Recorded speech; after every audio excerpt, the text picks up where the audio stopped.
जवाकुसुम संकर्षे कश्यपो महादुतिं धवन्तरिं सर्वोपपद्मापन तस्मै दिवाकरम् नमो विवस्वते ब्रह्मण्य भस्यते विष्णुतेजस जगत् सवित्र सचिव सवित्र कर्मोदयम् इदमर्घो नमो সূর্যায় নমঃ।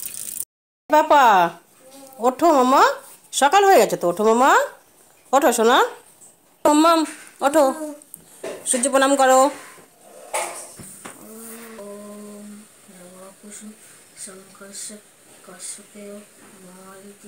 হরে কৃষ্ণ। আজকের দিনটা ছিল 13ই নভেম্বর 2025, ঋষিকেশের জন্মদিন।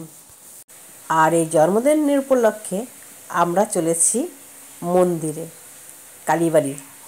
আর এখান থেকে কিছু মিষ্টি টিষ্টি নিয়ে নিলাম, যেহেতু মার কাছে যাচ্ছি। মা আমাকে এত বড় একটা উপহার দিয়েছে, তা মায়ের ঘরে না গেলে তো হবেই না, মাকে তো ধন্যবাদ দিতে হবে। কারণ মা তো সবসময় আমাদের সাথেই থাকে, তবুও আজকের দিনটা যদি মার বাড়িতে না যাই তাহলে মা কখনো রাগ করে না ঠিকই, তবুও আমাদের মনের শান্তির জন্য আমরা মায়ের কাছে ছুটলাম ছেলেকে নিয়ে, মায়ের আশীর্বাদের জন্য। তাই সকালবেলা উঠে আমরা তিনজনে স্নান টান করে রেডি হয়ে ছুটে চলেছি মায়ের বাড়িতে, মায়ের দর্শন করতে।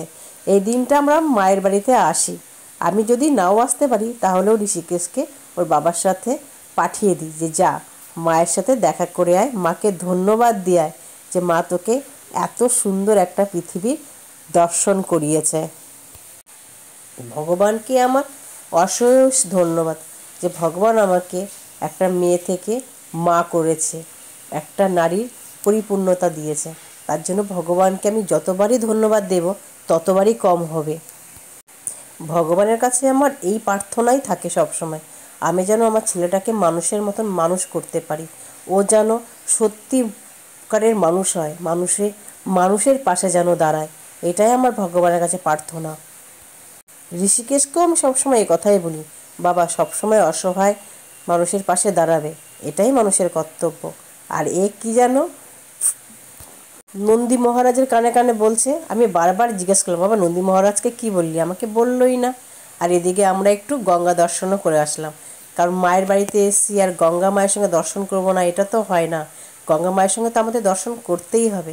তাই গঙ্গা মায়ের সঙ্গে একটু দর্শন করে আসলাম, গঙ্গা মাকেও ধন্যবাদ দিয়ে আসলাম। একটা কথা কি বলতো, কর্ম করতেই হবে, আর ওর কর্ম এখন স্কুল যাওয়া, তাই ওকে আমি স্কুলে পাঠিয়ে দিয়েছি, এটাও বাদ দিইনি।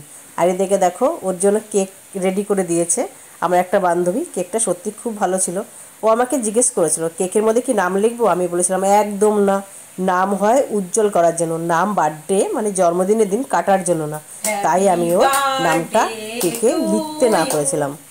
Happy birthday to you Rishikesh, happy birthday to you, happy birthday to you.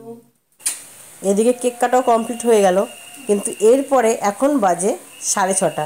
তারপরে আমি যেটা করলাম সেটা হলো ওকে পড়তে পাঠিয়ে দিলাম, কারণ স্কুলে যাবে পড়তে যাবে এটাই তো ওর কাজ। ও কখনো না করেনি যে মা আমি পড়তে যাব না কি স্কুলে যাব না। ও ঠিক সন্ধ্যার সময় কেকটা কেটে একদম রেডি সেডি হয়ে ছুটলো টিউশনিতে পড়তে যাওয়ার জন্য, কারণ ওকে ভবিষ্যতে করতে গেলে ওকে আগে পড়াশোনা করতে হবে, তাহলেই তো অসহায়ের পাশে দাঁড়াতে পারবে, নিজের ভবিষ্যৎ করতে পারবে।